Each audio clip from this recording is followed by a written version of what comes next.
What is going on, guys? Money Webby here, back again on Thursday. We get an 8-game slate here tonight. I got it broken down for you with my money six of my favorite plays on the slate. Really good matchups. Everything lines up. I apologize for no video yesterday. Was not really feeling the slate, but we're back here again with some really good plays, hopefully. So before we get going, though, if you could drop a like in the video, that'd be appreciated. Really goes a long way. Let's try to get over 70 likes in this one, and let's hop right into it, not waste any time. I'm going to go with Herman here, first off, at 9,700. It's not like Toronto actually has been hitting pretty well, so it's not the greatest matchup. But I feel like a lot of people are going to go with Aaron Nola here tonight against San Fran because Nola's been pitching so well, and San Fran is a friendly matchup and a friendly just pitching park. But I think Herman could be a nice pivot, hopefully, if the ownership does go to Aaron Nola. And it's a really good spot for the strikeout upside, at least for Herman. So he has a 26.6% K rate this year. Good swinging strike rate. The Blue Jays have around a 25% K rate as a team so far this year. And I just think that Herman can settle in against this team. But you really just got to worry about the top kind of young guys.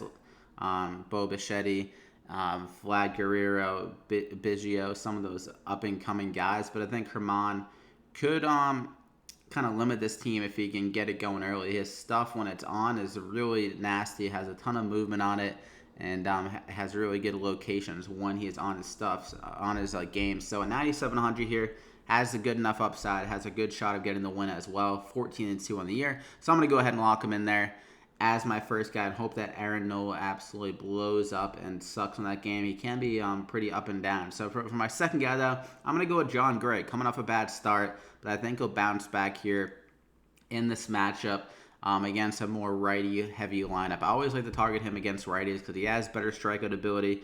This is a much better pitcher against righties if you look at his splits throughout his career. This year against righties has a 3.5 xFIP against them compared to like a 4.7 against lefties. San Fran, pretty lefty heavy, and it was in Colorado. So that's kind of expected a little bit in that kind of spot. And I think he'll bounce back, though, here in this matchup. Like I said, he can be really another pitcher that can be up and down. But typically throughout this year, he's been able to bounce back after bad starts. So in a good pitching environment here, a big park up here in San Diego, I think he can get it done for us. Another good matchup for his strikeout upside. San Diego does strike out a lot. So I'm going to go ahead and lock him in there as my second pitcher. Then I'm going to go with JD Martinez. The guy has been on fire recently at 5,300 here tonight. He's had some. He had a home run last night. It hasn't updated the stats for that yet, but he's been really on fire recently. 10.3 fantasy points per game before even including last night. And against the lefties on the year, this is pretty much all I have to say. He has a 495 ISO and a 541 WOBA. 14 out of his, 25 home runs have come against the lefties. The guy has been a god against them. They're implied over 6 runs here tonight.